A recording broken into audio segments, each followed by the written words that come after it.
One of the things she always talked about was how bologna makes you horny.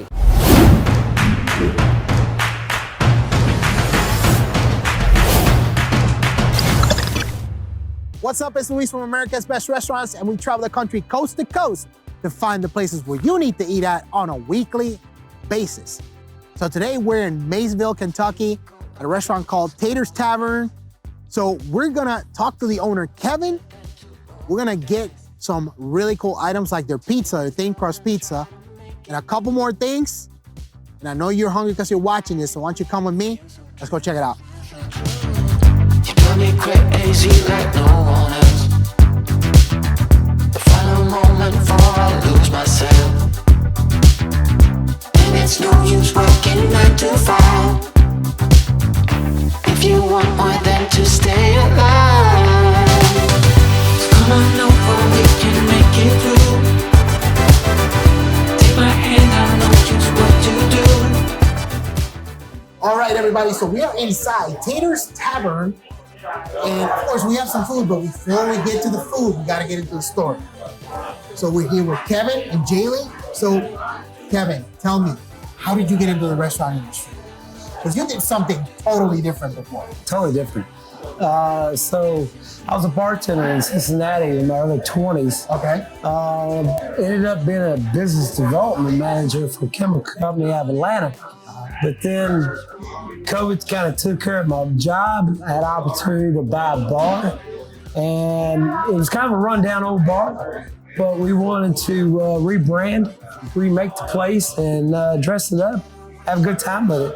Yeah, no, I mean, when I walked in, you certainly spent money on it. You can tell, I mean, because it looks really nice. Thank you. Really nice. Thank you. Now, there's kind of like a little secret story behind Taters Tavern, because originally when you bought it, right, your son wanted to name it something different. Yeah. So tell me the story of that, because that's a really cool story. Yeah, so my son has Asperger's. Yes. And I kind of wanted to create something so I could leave a legacy for him and some money for him. Right. And he wanted to name it the Drunk Skunk. Well, Taters has been a staple in this community, the surrounding counties, for years and years. Right. And so what I wanted to do was keep both involved. So I ended up naming my business the Drunk Skunk LLC, Right. doing business as Taters Tavern, Right. trying to keep everybody involved with the thing. So you'll see our T-shirts, our windows, little skunks everywhere, trying to incorporate the two. Yeah, no, that's just a cool story. Yeah. I mean, the Drunk Skunk is a cool name for a bar. So if you ever get a second bar, come on, Drunk Skunk. The Drunk Skunk, that's a Drunk Skunk thing. Although I have to admit that the original owner, Yeah, from the Weber family, the bar that used to sit out there, yeah.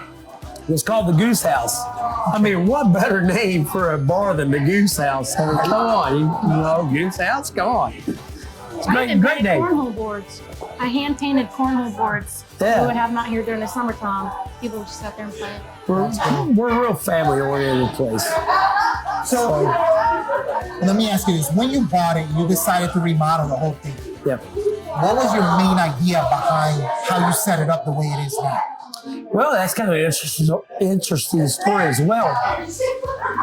5 years ago, before I even bought the place I was in here, and the previous owner was talking about selling. And me and a couple of patrons were sitting in here having a drink, and they asked me, they said, well, what will you do? I said, well, she's got a dumpster sitting out front. That's got to go. I'd have a patio out front. I would do this. Come up with a whole list of things. Right. It's pretty much what I've done. Okay. Literally what I've done to create, trying to create a fun, friendly atmosphere. We wanted the patio out front. People love to sit outside. It's always a fun environment in here, as you can well tell. Yeah. This is what you're seeing right here, right now, is our typical day. Yeah. It's not just because you guys are here. Yeah. It's like this all the time. Yeah. So, These are regulars. yeah. They come over here and So play that's every what we single day. want. Yeah, because this is like Cheers. It's like Cheers, man. Yeah. Yeah, local Yeah. neighborhood joint. That's awesome. Absolutely. That's Absolutely. really cool. All right, so now let's get to the food. The food. What do we got? Because I've never seen anything like that. So talk. So fried bologna. Okay. Okay. So Loretta Lynn, if Okay. you remember coal miner's daughter, one of the things she always talked about was how bologna makes you horny. Right? You remember the movie, the show? Okay, so that's the love maker. That's the love maker. With the horseradish that we make locally here, right here. My mother actually makes this for us. That's cool. And it's a staple. Okay. It's a staple from the original Tater. And we have the original recipe, and people love it. They're putting it in their Bloody Marys, they're putting it on the food, roast beef, steaks. And so it's been a great seller for So us. you can actually buy this, right? You can buy it, so, yes. I think, what was it? You and I were talking earlier, and how many of these did you sell a month? We're selling about 4 cases a month of it. It's crazy, right? Who would have thought? 4 cases of horseradish a month. That's crazy. Yeah, That's that's good crazy. for you, man. That's awesome. Yeah. That's awesome. All right, so what do we got here on the pizza? Nice. Jaylee, you tell them. I just put my 2 favorite toppings, pepperoni and bacon. It's not Okay. that bacon bit stuff. It's like that real good salty bacon. Kind of gives a little pizzazz That's to right. it, you know? That's good. And then on top, we just put a little Creole seasoning. Pizza seasoning That's on good. it. Good Mhm. flavor. I like the crispiness. That's really good. Really good. I go based off the looks. Nice. And then this last one. Our Signature pub grub. yes, our pub grub, which we also put our horseradish in, and that is kind of a staple that goes all the way back to Tater as well, the original owner. So one of the things you could come in here and do was get a country ham sandwich Okay. with the cheddar cheese and the horseradish on it. So all we did was just made a little switch, put it as part of our pub grub, Okay. and offer it to customers. Yeah. Right. So like a traditional, like an old school kind of bar would have peanuts, Right. which would be considered the old school pub grub. Right. This is kind of like your new kind of pub grub, right? That's right. You got it. That's cool. You got it. That's cool. And I promise you, if you try a little bit of that horseradish, your eyes will water, your nose will run. Well, I don't want my eyes to water on camera, so I'm going to try it after we're done. All right. So look, everybody, if you're looking for more places like Taters Tavern, if you like restaurant content, make sure you hit the subscribe button and hit that bell notification so you know whenever we drop a new episode.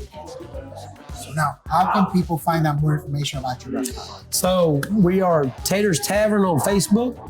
I've got taterstavern.com on the website. It gives you directions. It tells you all about us. It gives the menu, everything you need to know. Okay. Very cool. And you can also find a full listing for them on americasbestrestaurants.com. And that's pretty much it for us. I'm going to eat this pizza. And I'm going to try this horseradish off camera. So we're going to see you guys on the next one.